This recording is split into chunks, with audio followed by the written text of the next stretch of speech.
10만 동학 전투개미 양성소 오늘은 박신 교관, 훈련 교관 이승조 대표님 모시고 이야기를 하고 있죠. 네. 자, 이번에 그럼 공개하는 겁니까 종목? 네, 이번에 마지막에 공개할 거니까 마지막까지 봐주셔야 돼요. 기대하겠고요. 네. 요즘 배당 투자하시는 분들이 꽤 있어요. 네. 그러니까 금리가 워낙 낮으니까 국내에서도 배당 투자 이제 또 6월 만기면 이제 이 반기 배당 하잖아요. 그다음에 해외 주식 하시는 분들도 배당 노리고 투자하시는 분들이 많다고 그러는데 그런 얘기 들으셨어요? 저는 사실 잘은 못 들어가지고. 근데 네. 나는 그 전략이 이제 증권사나 가치 투자자들의 최면 같아요. 배당 투자라는 게. 네. 무슨 그러니까 말씀이에요? 배당은 생각지 않게 그냥 공짜로 들어오는 것 같이 생각을 해야지 배당을 목적으로 노리고. 해갖고 그것만 노려야지. 그건 노리지 않은 거는 나는 솔직히 이 투자자로서는 좀 잘못된 시각. 왜냐하면 주식이라는 거는 사서 수익을 크게 내야 돼요. 파이팅 하는 거지. 네. 기본적인 게 그게 배당만 갖고 나는 배당만 수익 낼래. 이거는 보이지 않게 그러니까 제가 헤지 펀드 제가 시카고에 그 외국에 있을 때 한 1년 동안 연수를 받을 수 있었던 기회가 네. 있었습니다. 그러니까 처음에는 3개월 갔다가 시카고 살벌한 도시라 그러던데. 근데 좋아요. 네. 또 그러면 나는 내 적성에 맞더라고. 남들은 쌀벌하다고 그러는데 나도 거기서 흑인한테 좀 뜯겼어요. 딱 가는데 흑인 등치가 앞에 딱 마르고 되고 내나 그때 다행스럽게 현찰을 적게 들고 와서 적게 털렸지만 그 뜯겼다는 게 돈을 뜯겼다는 그럼요. 네. 그런 게 시카고에는 이제 그래서 그다음부터는 음치한 다리로 안 가는데 네. 그것도 이제 3회 경험의 진데 몇 킬로 셌어. 시카고 자전 공부하러 가셔가지고. 근데 3개월 동안 그러니까 지금 보면 우리 선물 전문 회사야. 근데 이제 딱 보니까 그 걔네들로 치면은 그 개발도상국에 좀 미개한 애들을 스카우트 해갖고 지네들 나중에 뭐랄까 피 빨아먹으려고 자기네들 돈 주고 뭐 해서 좀 똑똑하니까 그 회사에 똑똑한 스카우트 해갖고 갔더니 다 동양인들이야. 인도에 4명, 말레이시아, 필리핀, 태국, 그리고 한국, 일본 이렇게 해서 한 30명 정도를 모아갖고 돈을 줘요. 해보라고? 해보라고. 그러면서 실전도 해보고 교육을 줘요. 그때 시카고가 원래 상품 거래소 유명한 데거든요. 예. 상품 선물 유명한 곳이죠. 그때 개별당 그때가 90년대예요. 그때 5,000불씩을 주더라고. 그래서 그때 그 대한민국의 위상을 좀 날리셨습니까? 다 날렸어. 대한민국의 위상을 날리시니까 돈을 날리시면 어떡해요. 아니 그때 공부하면서 그러니까 근데 그 교관이 재미를 얘기했어. 당신은 성공하면 대박을 먹겠습니다라고 하더라고. 나는 그냥 질러버린 거야. 지키는 투자 아니고 공격적으로 했어요. 그리고 그때 딱 성적 일본 애가 1등했어. 이자는 안 잃는. 아니 걔는 매매를 안 했어 거의. 원금만 지켜. 걔가 1등. 그 다음에 나머지들 초보자들 아니야. 한 번씩 다 걸리더구만. 그러니까 상방이든 하방이든 안 걸릴 수가 없어요. 그렇지. 자기가 배팅했는데 성공했다가 다시 개어내고. 그래서 홀짝을 수없이 했는데 3개월 딱 끝나고 내가 이제 느낀 게 이게 개인으로도 접촉해서 교육을 받을 수 있습니까? 그랬더니 지네들이 6개월 코스가 있대요. 6개월 코스. 그런데 이제 내가 갔다 와서 우리 그때 옛날 그 외국계 최초 증권 회사가 파산을 했어. 그래서 회사가 없어진 거예요. 그런데 이제 그때 당시에는 개인적으로는 회사 성과급이나 법인 담당이니까 돈이 많았어요. 그래서 그때 그 사귀었던 그분한테 전화해서 코스 있냐? 그랬더니 한 달 후에 바로 개설되는 코스가 있다. 잽싸게 가갖고 거기서 한 6개월 코스 받고 3개월을 더 받았어요. 지금 그래서 파생에 대해서 그렇게 관심 있고 하시는 게 다 그런 그 교육 전략이 있었구나. 그때 시카고에서. 걔네들이 헤지펀드 전략을 가르쳤어요 거기. 근데 가만히 보면 시장을 사기치는 법이더라고. 결론은 시장에 어떻게 체면을 걸어갖고 나는 이런 포지션을 숨기고 들어오게 한 다음에 거기다 엎어놓고 빠지는 파생은 여러 뭐. 가지의 다양한 전략들을 한 50가지 전략을 이름은 근사해. 아직 갖다가 그냥 포장을 열심히 해놨는데 나중에 들여다보면 그 시장을 사기치는 법 내가 이렇게 아예 표현을 해놨어. 야 똑똑하다 진짜. 이렇게도 이걸 이용할 수가 있구나. 합법적으로 하는 거지 뭐. 그렇죠. 그러니까요. 정해진 룰에서. 네. 그러니까 그러면서 걔는 네가 당한 건 바보지. 이게 머니 게임인데 그리고 당한 애들은 쿨해요. 외국 애들은. 우리는 그냥 이 심장바닥 그 동양적 사고 애들 그 욱욱하는 게 있는데 그럼 걔네들은 근데 쿨하고 그럼 내가 이번에 졌다. 다음에 두고 봐. 그리고 또 복수하고 서로들 이렇게 해서 그러면서 싸우더라고. 그러면서 지네들끼리 개파 생기고 또 이렇게 해서 그러다 보니까 걔는 우리는 카톡 단체방이잖아요. 예. 걔는 텔레그램에 우리가 요새 보면 엠번방 같이 네. 그때부터 지네들 라인들의 방이 있는 거야. 그래서 어느 방에 들어갈 정도 수준 되면 나는 성공한 거야 그 세계에서. 그런 애들에서 돌아다니는 정보나 포지션이나 그러면 기울어진 운동장에서 싸우는 거랑 그냥 하는 게 다르잖아요. 그렇죠. 네. 이런 게 비일비재한 시장이 파생 시장인 것 같아요. 그럼에도 불구하고 제가 왜 하냐? 그래도 평준화가 돼서 뭔가 내가 노력한 만큼의 그리고 어떤 면에서 파생은 뇌로 하는 게 아닌 것 같아요. 뇌로 머리로 하는 게 아니라 가슴으로 하는 것 같아요. 내 호흡에 그러니까 이거 어떤 면에서 도 닦는 얘기가 비슷한 게 간단히 얘기해서 배팅을 했어요. 하루에도 100이 갔다 50%가 이 진동폭을 내 이 심장 박동수가 이겨내야지. 이거는 보합이야. 이 정도 느낄 수 있는 놈은 그 이상의 그거의 두세 배를 내 걸로 만들 수 있는 사이즈고 여기서 심장이 더 진동이 더 커지는 거야. 그러면 그건 안 되는 거고. 그러니까 이런 게 많아요. 그래서 이거는 훈련이다. 네.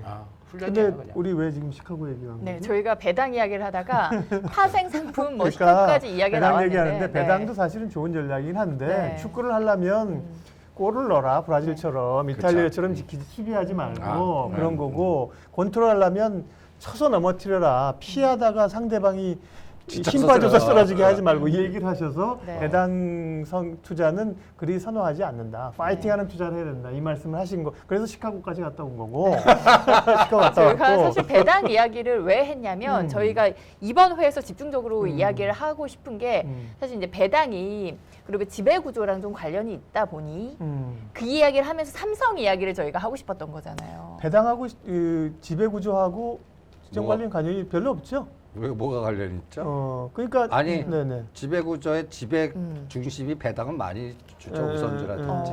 그런데 네. 지배 구조 개념은 배당하고 이제 관련이 없어요? 없죠. 뭐 그냥 없다는 것보다 직접적으로 직접적인 뭐, 네, 네. 것보다는 그 배당 많이 주는 회사들이 네. 가치 투자의 중심이고 그게 지배 구조에 그렇죠. 그 많이 텁에 있으니까 그런 지주회사를 만들고 뭐 지주회사 이런 건 개념이지만 있지만 사실 우리가 얘기하려는 지배 구조하고는 직접적인 연관이 없다. 없다. 그러면 직접적 연관이 있는 걸로 가서 네. 지금 국내 대기업들이 사실은 그 지배 구조, 그러니까 뭐 이 총수들의 어떤 지분 그 승계죠. 이게 사실은 다 걸려 있어요. 삼성뿐만 아니라 현대차도 맞아요. 지금 정리 안 됐죠. 정의선 부회장.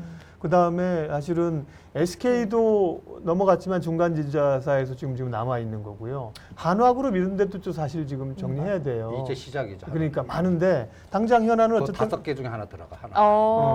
그러게요. 네. SK도 하나 들어가. 힌트를 주셨네요. 제가 뭐 다 인간 찍는 거예요. 우리 담론은 대충 알아. 강론이 안 돼서 그렇지. 자, 그러면 당장 발등에 불이 삼성그룹이다. 삼성그룹의 미래는 어디로 가느냐? 예. 삼성그룹의 지배구조와 관련해서 주목해봐야 될 게 뭡니까? 나는 딱 이건희 회장님 사망했을 때 시나리오를 짜야 된다. 간단해요. 이건희 회장님이 지금 건강 상태가 어떻게 되는지 모르겠어요. 그렇죠. 2014년 5월 10일 날 심근경색으로 쓰러지신 이후에 그 이후의 세상이 어떻게 전개됐나를 스토리텔링으로 알아야 돼요. 그러니까 삼성의 투자 역사를 공부를 하셔야 돼요.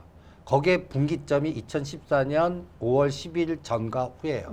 그러면 그전에는 이건희 회장님이 이제 어떤 구도를 갖고 있었는지 이거는 또 제가 어느 정도 투자 스토리텔링을 잘 아는 게 제 네. 친구가 삼성물산의 고위 임원이었는데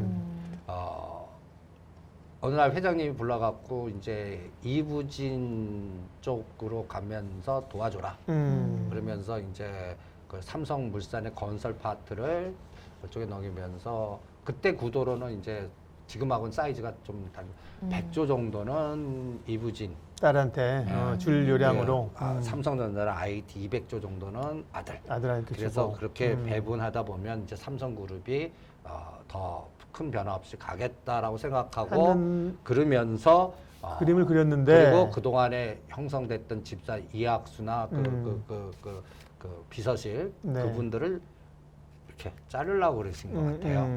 뭔가 거기에 내부적인 사정은 모르겠는데 뭔가 좀 그동안에 뭔가 문제가 있었던 것 같아요. 그런데 심장이 뭐 말을 안 듣지 쓰러지신 거야. 그래서 정리가 안 된 상태에서 정리 안 돼서 그러니까 그때 이제 그때 특수팀이라고 해서 그때 조성됐던 사람들이 다 잘렸어요. 그러니까 낙동강 오리알된 거예요. 그리고 이부진 씨가 그때 사회이사까지 삼성물산 들어가다가 그러니까 이건희 회장님의 특명을 받아서 뭔가 취재를 하려던 사람들이 다 잘렸구나.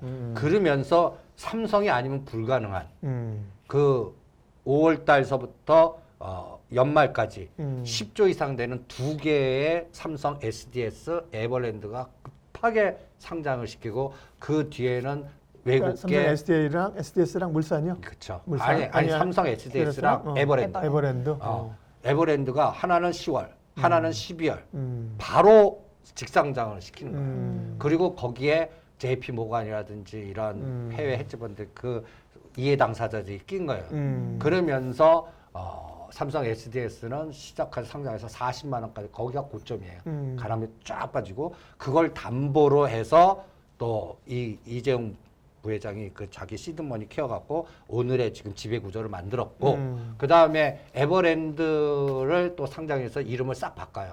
제일모직으로. 그러면서 제일모직을 쭉 가면서 그때 이제 또 이제 삼성물산과 합하면서 또 네. 달리 부르스치고 바이오피스 해갖고 뭐 해서 평가해서 지금 오늘도 이제 예를 들어 그 후유증이 그렇지 아직까지 오는 아직도 거지. 이제 법적으로 전 법적으로는 문제 있어요. 그래서 이게 진짜 법리하면 책임을 져야 될 거예요. 왜냐하면 그와 같은 걸 한 사람도 그 금액이 적은 것 같고도 감옥 가신 분들이 꽤 되거든요. 그런데 삼성이니까 안 돼? 뭐 이런 분위기인데 너무 사이즈가 그 코로나니까 요번에 그냥 영장실질심사는 기각된 것 같지만 이 부분은 진짜 지배구조와 연계돼서 뭐 계열사도 올리고 왜냐하면 그와 관련된 분들이 다 증언을 한 상태예요.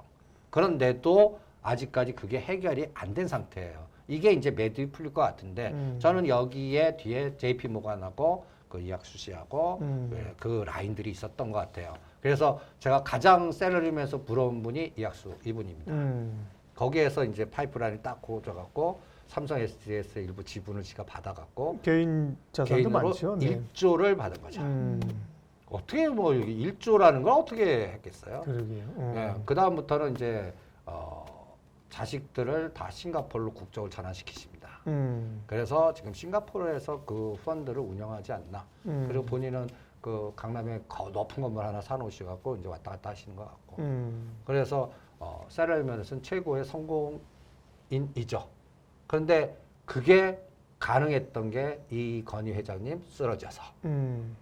아니면 집사로서의 생명 그렇게 택하고 그거는 불가능했을 것 같아요. 그리고 삼성 물산이나 이 합병도 이건희 회장님 주도했다면 지금하고 색깔이 좀 달랐을 거고 이부진 씨 에너지가 분명히 있었을 거고 그 다음에 또 이렇게 급하게 또 해서 이 외국인들한테 많이 뜯기는 상황도 없었을 거고. 그러면 이부진 씨는 이제 낙동강 오리알인가요? 아니죠. 아니에요. 왜냐하면 이부진 씨의 최고의 전략은 홍라희 여사한테 쫙 붙어 있어야 돼요. 어머님 나 좀 살려주십시오. 아버님 뜻이 이러니까 저 가만히 있으면 저 오빠가 내 거 다 뺏어갑니다. 이름은 난 대표지만 주식으로 하나도 없어요. 그러니까 나 좀 살려주세요. 호텔 그룹은 내가 그동안 키운 게 얼마입니까? 아시잖아요. 면세점이나 이거 다 인정하는 부분 아니에요? 그러니까 그거를 내 걸로 할 수 있는 여러 가지 상황을 해 주십시오라고 홍라희 여사님한테 그럼 호텔 신라가 이슈가 되나요? 사야 되겠네요. 호텔 근데 그게 구주는 아니에요. 그러니까 보통주가 아니라는 거예요. 우선주. 왜 그렇게 되냐면 이건희 회장님이 개인 지분으로 갖고 있는 물어봐야지. 개인 지분으로 뭐 갖고 있어? 삼성전자. 몇 프로?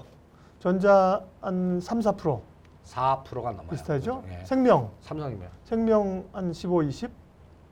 그냥 막 찍는다. 그래도 비슷하겠지. 20%. 20%. 금산법 때문에 이제 조금 1% 높아서 삼성물산이 19점 몇 프로. 네. 이건희 회장님이 20%에서 금산법을 넘어갔고 이제 이 삼성 생명이 유지가 된 건데 이게 문제가 된 거예요. 이건희 회장님이 이제 만약에 사망을 하셨어. 그러면 이제 우리나라 상속법을 하면 삼성전자 4%가 2%는 무조건 홍라희 여사. 배우자에게 절반 가죠. 예. 그리고 나머지 갖고 내 자녀들에게 나머지 나누는 아니 거죠. 같이 또 거기에 또 홍라희 여사. 아, 그 배우자까지 해서 그거를 나머지 이렇게. 자식 3명이랑 아, 같이. 예. 예. 그러면 삼성전자가 이재용 부회장이 개인으로만 갖고 있는 게 0.7이에요. 맞아요. 거의 없어요. 예. 네. 홍라희 여사가 더 많아요. 0.9. 총수네. 예, 홍라희 총수. 근데 2% 갖고 오지 2.9 더 갖고 3.이면 삼성전자 개인은 대주주가 되시는 거야. 그러네요. 아이 뭐 3, 4% 갖고 사이즈가 얼마인데 300조인데. 그러니까 예의가 다르고 삼성생명은 더 기가 막혀요. 그렇겠네요. 10%가 무조건 홍라희 여사. 그건 나눠서 해. 근데 삼성생명이 무서운 게 지배구조에 삼성전자를 전자를 주고 있지. 8%를 갖고 있어. 삼성물산이 5% 갖고 있고. 그러면 아주 냉정하게 보면 지금 이건희 회장님 사망한 이후에 삼성그룹은 홍라희 여사 거야. 이 측천무 들어오시는 거지. 그러면 당나라가 이게 다른 나라가 되는 거지. 이런 호흡이 가장 무서워. 그러니까 홍라희 여사 그렇게 했다는 게 아니라 그렇게 하라고 옆에서 부추길까 봐. 나는 그게 표면상으로는 팩트니까. 그렇죠. 그런 부분이 그러니까 이부진 씨 입장에서는 삼성생명이 호텔 신라의 대주주거든. 그러면 삼성생명의 의사결정권과 삼성전자 의사결정이면 이재용 부회장이 말을 들어야지. 이거는 이렇게 줘 하면 어쩔 수 없이 아니면 뭐 너 삼성전자 내가 이렇게 가고 그러면 뭐 할 말이 없는 거잖아. 그러니까 이 부분에서 이제 이부진 씨는 이제 이혼하셨잖아. 그러니까 자식을 내 모계로 바꾸고 이제 이게 이제 호적법이 바뀌어서 이제 가능한가 봐요. 그리고 이제 그 다음이 호텔 신라를 보통주로 갖고 와야 되는데 우선주 전략에 이렇게 배당의 우선주도 있지만 그 보통주로 전환시킬 수 있는 전환 우선 상환 그 우선주가 있어요. 이게 지금 상속 때 많이 써요. 아모레 퍼시픽의 서경배 회장이 따님한테 줄 때도 지금 10년 안에 우선을 보통으로 바꿔서 넘겨가게끔 구조화시켜서 지금 했거든요. 이런 작업을 하거든요. 그래서 우선주를 얘기하시는 거구나. 그러니까 호텔 신라 우선주를 전환 상환해갖고 기간도서 보통주로 해서 이제는 이재용 부회장이 너무 전환사채 CB에서 다 들통이 났기 그렇죠. 때문에 네. 그 방식으로는 못해. 못해. 네. 이제는 그 방식은 네. 불가능해요. 그러니까 지금 법적으로 한도에서 해줄 수 있을 때는 그거를 굳이 왕창 돈 많이 사는 방법밖에 없는데 그럴 능력도 안 되고 그럴 수 없을 것 같고 그래서 우선주를 이용하는 방법을 쓰지 않을까. 삼성그룹의 지배구조는 어쨌든 이재용 부회장의 지배하고 있는 회사가 물산이잖아요. 그러니까 물산이 전자 가지고 있고 삼성바이오 가지고 있고 그래서 물산이 가장 선호주가 아니냐 이렇게 얘기를 하는데 거긴 최대 동의하세요? 그거는 동의 안 해요. 아, 동의 안 해. 그러니까 이제 나는 이재용 부회장 입장에서 이제는 삼성전자 키우보다 삼성바이오를 키우는 거예요. 그래갖고 이제 이거를 사이즈로 키워서 뭔가 다른 에너지를 주려고 노력을 할 것 같고 네. 그러면 지금 법적으로 삼성물산은 지금 딱 걸려 있는 거예요. 그러니까 이거는 주가 올리기보다는 냅둘 것 같아요. 그래서 그냥 자연스럽게 그냥 업황에 따라서 움직일 수 있는 상황으로 만들 것 같고 그러다 보니까 그냥 그 패시브의 롱숏에 이용당하는 그 ATM기 대상 종목이 삼성전자 그게 된 것 같고 삼성 바이오로직 생각해봐요. 작년만 해도 7월달 2019년도 7, 8월에 상폐된다고 상폐된다고 난리 23만 원까지 33만 갔을 거예요. 그렇죠? 네. 그게 지금 68만 원. 사이즈가 얼마나 컸어? 그 불법하고 막 난리치고 그냥 뭐 난리 살도 쳤는데도 많고. 사이즈가 24만 원짜리가 60만 원짜리면 이게 시가총액이 얼마나 되나요? 그럼 담보 가치도 저는 어떤 거? 3반은 좋게 보다가 바이오가 삼성이 하는 바이오 시밀러잖아요. 반도체 공정처럼 잘한다. 그러고 좋았게 보였는데 결정적으로 뭐 그 하드를 가지고 바닥 뜯어가지고 집어넣었다 그러면서 얘들도 맛이 갔구나. 그렇게 생각했는데 주가는 또 다르더라고요. 예, 주가는 다르죠. 네, 올라오는 게 도덕성이랑 상관없고. 그러니까 그 삼성그룹의 삼성맨들의 특징은 내 몸을 희생해갖고 나오면 그만큼의 보상이 온다. 이게 철저하게 그 옐리티 이게 그리고 학수형이 우리의 모델이다. 그리고 거기까지 가기도 힘들다. 힘들죠. 거기까지도 가기가 힘들잖아요. 거기는 그 전에 다 도태돼 갖고 가는 그럼요. 건데. 네. 그러니까 알겠습니다. 다른 세상. 그러면 지배구조 얘기를 사실 삼성그룹만 했는데 아까 얘기한 뭐 다른 현대차, 뭐 SK 이런 거 하다 보면 끝이 없고 네. 그 얘기는 오늘 못 하고 나중에 좀 봐야 되고 앞서 이제 장 앵커가 해주셔야 될 우리 보좌관께서 해주셔야 될 일이 있어요. 아까 말씀드린 있습니다. 미션, 미션 들어갑니다. 네. 아까 이제 동주 말고 살 주식이 5개나 있는데 하나는 사실 네. 나왔어. 호텔신라 호텔신라 우선주가 나머지 나왔고 4개를 캐셔야 돼 이제. 네. 원래는 사실 이 삼성의 지배구조 개편이 되면서 최대 수혜주로 삼성물산을 많은 분들이 언급을 하셨는데 그게 현대물산 아니다. 나오셨고, 그건 아니다. 그리고 지금 사실 대본에는 삼성전자 지금 사도 될까요? 라는 질문이 있는데 이미 이거는 동조로 봐주셨기 때문에 네. 넘어가면서 호텔신라 우선주를 짚어주셨고 네 종목이 남아 있습니다. 네. 네. 지금 좀 관심을 가져봐야 되는 SK 그룹으로 가죠. SK로 좋습니다. 넘어갈까요? 6월달에 SK 바이오팜 상장. 네. 그럴 때는 나는 팔로도 내가 최태원 회장이다고 생각해. 기분 좋게. 그러면 빙의를 하는구나. 그래야 빙의를 해요. 그림이 그려져. 그러면 그 옛날 그 아버님 따라서 뭐 해갖고 강제 이제 뭐 말로는 결혼을 하겠다 했지. 예. 그래서 이제 오늘날에 SK가 있었고 이동통신을 SK텔레콤 만들고 노소영 씨하고 결혼해서 이제 애들도 낳고 해서 이 스토리텔링을 다 알잖아. 네. 거기도 이혼 문제가 지금 또 걸려 있어. 네. 그렇죠. 상속. 예. 네.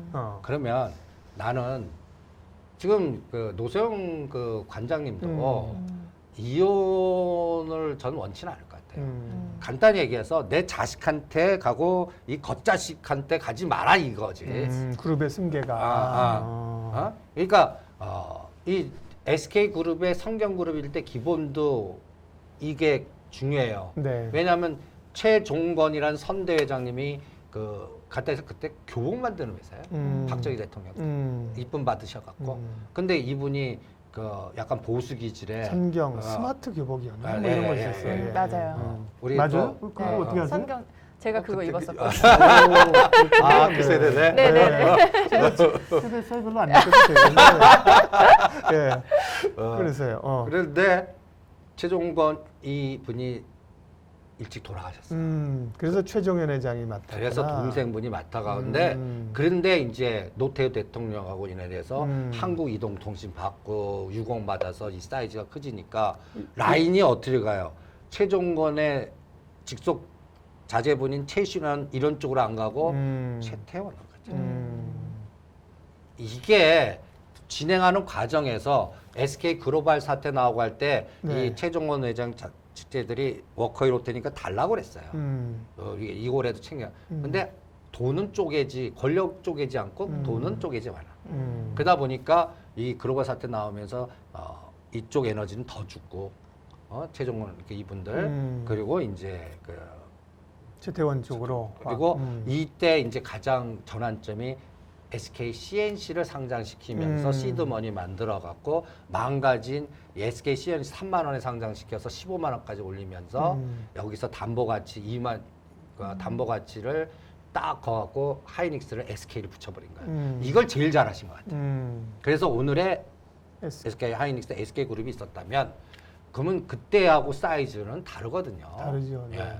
그러면 한쪽은 남자로 보면 이쁜 와이프 쪽으로 갈 것 같아. 응? 수위 조절하세요. 네. 너무 네, 말씀하십시오. 네, 네, 네. 그러니까. 네, 네. 그리고 거기에 자제도 있어. 그러니까 마음은 요새, 사실 글로 갈 수 있지. 요새 부부의 세계 보면 이제 일로 가는 것 같아. 그런데 이쪽이 막으니까 이건 법적으로 힘들어. 그러면 내가 쓸 수 있는 방법은 다른 걸 키워서 이쪽 주자. 그게 바이오 같아. 바이오.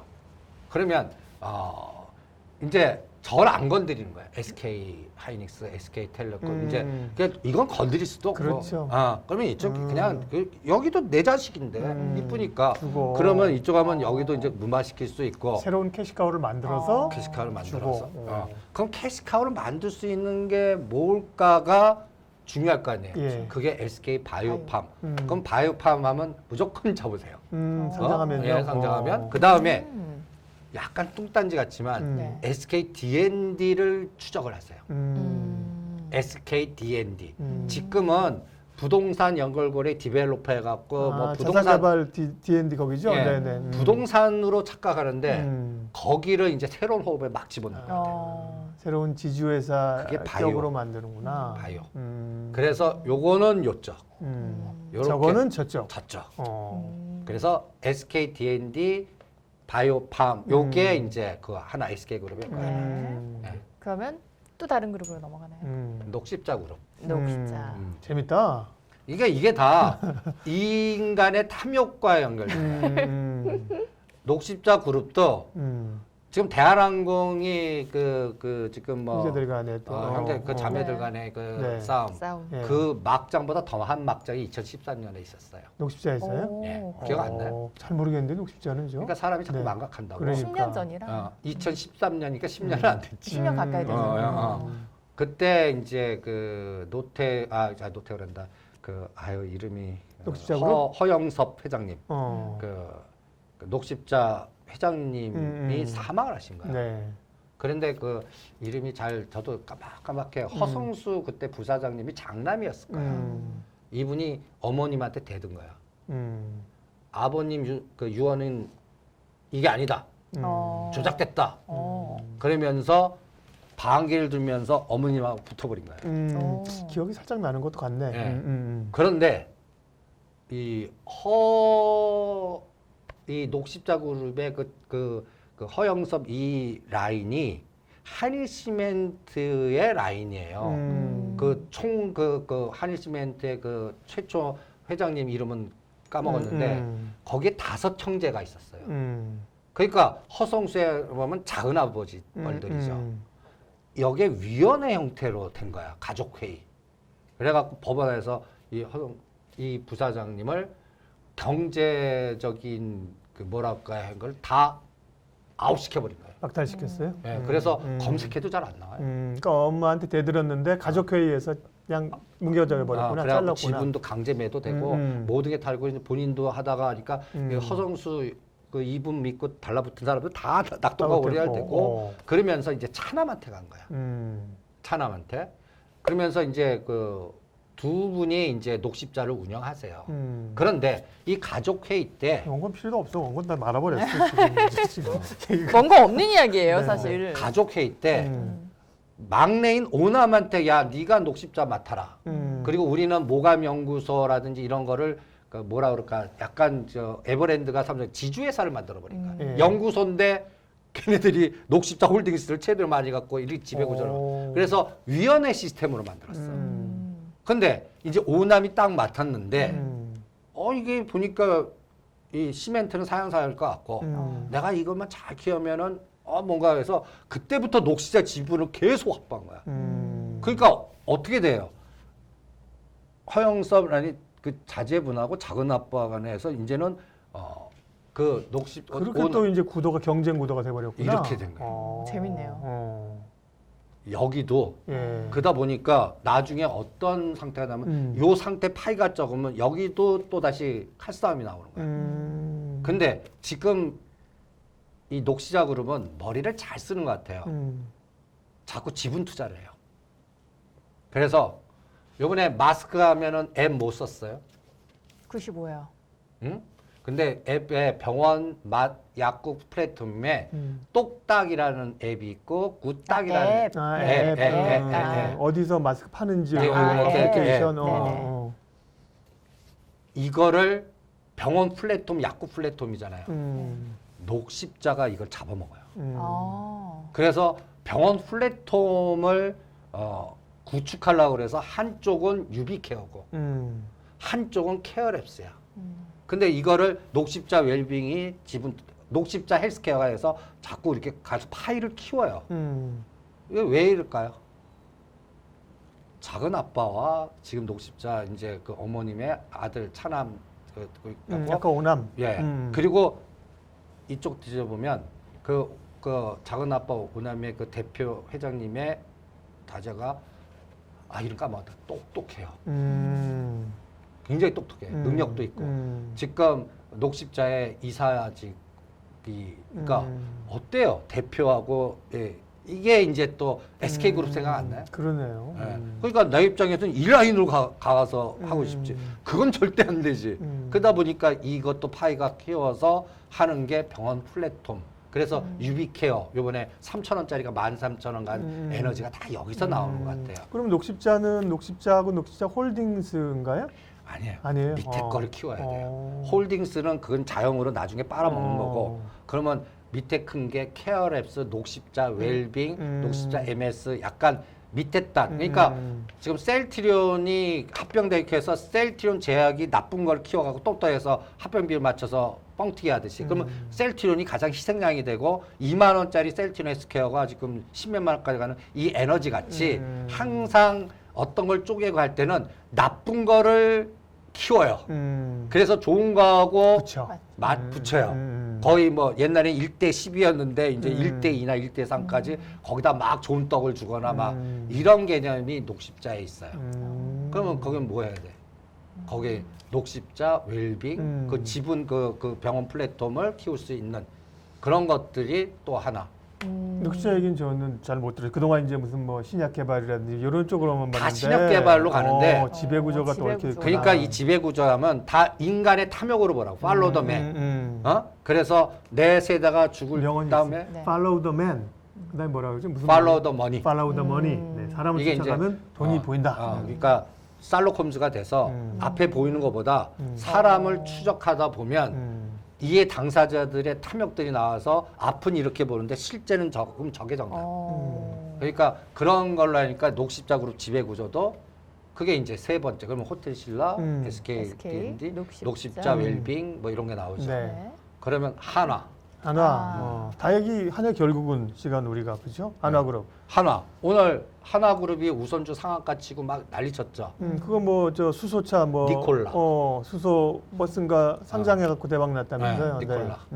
그러니까 여기도 마찬가지예요. 형제가 다섯인데 키우려고 그러면 갑자기 해외에다 지분 따위 이거를 뻥튀기 하고 그때 이제 그 투자 창업 투자 우리가 돈을 투자하지 무슨 펀드들이 같이 들어가요. 그래서 지분 투자해서 그거를 키운 다음에 합병시키거나 뭐 한 다음에 이걸 사이즈를 키운 다음에 너 이거 갖고 가고 넌 요거 갖고 가고 이거란 말이에요. 그러면 장남은 주로 이제 화학계열 이런 걸 줄 거고 그죠? 그러면 거기 구조에 하나 솔루션하고 하나 시스템이 있어요. 하나 시스템을 보면 우리가 방산으로 알거든요. 네. 근데 그 사이트를 한번 가봐요. 가면 이제 앞으로 하나 시스템을 중심으로 인공위성, 그 다음에 요번에 뉴스에 이제 김포공항까지 드론 뛰어가고 막 자가용처럼 간다 그랬잖아요. 그게 하나 시스템. 그 영국계 회사하고 미국계 인수를 했어 벌써. 거기에 사이트에 딱 앞으로 이렇게 하겠습니다라고 벌써 중심을 딱 공표를 해놨어요. 미래산업, 성장성, 뭐 지주회사 비스무리 하나 근데 시스템이구나. 딱 보면 현 정부 정책하고 딱 맞는 거예요. 그래서 현 정부가 다음 정부 대선까지 갈 동안 우리는 키워갖고 한 2022년에서 2025년 사이에 나눠주자가 하나그룹의 김승현 회장의 기본 마인드 같아요. 거기에서 하나 시스템이 나와요. 하나 시스템. 적어놓으세요. 네. 하나 시스템. 네. 마지막 남았습니다. 마지막은 좀 투기로 갈게요. 되게 좋아요. 네. 투기. 그런 거 네. 살짝 하나 넣어야지. 투기. 조 바이든주. 조 바이든주. 조 바이든이 국내에 조 있나? 바이든 테마주. 내가 국내 이낙- 주식 중이에요. 이낙연 테마 뭐 이낙연 해갖고 내가- 남선 알루미늄 벌써 남선 알루미늄. 1,000원짜리 7,000원. 네. 근데 이제 11월 달에 이제 미국 대선이 있죠. 트럼프냐 조 바이든이냐 네. 하잖아요. 네. 그럼 벌써 조 바이든과 연결시키는 파이프라인이 없겠어요? 최근에 한성기업도 참 웃기는 재료 갖고 상한가 대학교 동창이래. 조 바이든이랑 예. 한성기업의 그러니까 오너가 이제 네. 미국에서 공부하셨나 자, 보죠. 예. 그러니까 말도 안 되는 거 갖고 엮어 갖고 그냥 이렇게 으쌰하잖아요. 정치 테마주에 그 정도면 상당히 연관성 있는 그렇죠. 거죠. 네. 근데 조 바이든의 가장 큰 화두가 우리 정부가 지금 얘기하는 뉴딜하고 그린 뉴딜이야. 그린 뉴딜이라는 건 뭐예요? 기후 협약. 그 다음에 이산화탄소 배출권, 코로나19가 만든 이게 다 인간의 재앙이다 해갖고 이제 신재생. 그래서 그런데 중요한 거는 이름 까먹었는데 샌더슨 네, 때 샌더슨. 네. 그 약간 그 라틴계 여성분인데 굉장히 기세갖고 그 보좌관에서 이분이 이제 샌더슨이 이제 인정하면서 네. 자기가 아끼던 그 갖다 그 조 바이든 캠프로 보냈구나. 보냈어요. 음. 그러면서 기후협약 팀장을 전략화하는 대선의 공약화 만드는 팀장이 된 거예요. 그래서 그린 뉴딜로 딱 가. 그럼 우리나라 그린 뉴딜, 이산화탄소 배출권 하면 이건산업, KC코틀의 휴캠스 몇 가지 이렇게 쫙쫙쫙 나오잖아 벌써. 그게 이게 또 이제 하나의 그 환경 관련주가 되고 막 이러잖아요. 거기서 하나. 거기는 종목보다는 그냥 그린 테마. 뉴딜. 테마군으로. 그린 뉴딜. 이거는 약간 그 좀 약간 우리가 일본 말을 쓰지만 약간 투기성에 마바라성이 좋으신 분들은 그렇죠. 그러면 여기 5가지가 딱 나오죠. 네. 그래. 글로벌하다, 국제적이다, 조 바이든까지 가서 마무리가 됐어요. 와, 네. 정말 종목을 쭉 짚어주셔서 네. 어쨌든 앞으로 좀 다가올 종목들에 집중을 하는 너무 그런. 재밌네, 집에 보자 얘기. 저는 그렇게 말씀 많이 하시라고 제가 안 했어요. 근데 그 대표님 스스로 많이 말씀하신 거예요. 저보고 제가 엮였네요. 그러니까 왜 이렇게 많이 해? 올해 그랬는데 전 한 거 없어요. 스스로 말씀하신 거예요. 재밌습니다. 네. 팔로우 더 맨, 팔로우 더 머니 이렇게 명언을 남겨주시면서 오늘 방송을 좀 마무리해 볼게요. 하죠. 예. 종목 이야기 잘 여러분들도 메모해 두시고 관심 가져 보시면 좋을 것 같고요. 네. 동학 초보 개미가 동학 전투 개미가 되는 그날까지 그날까지. 저희 계속해서 함께 하겠습니다. 구독, 좋아요 많이 눌러주시고요. 다음 방송에서 찾아뵐게요. 고맙습니다. 고맙습니다.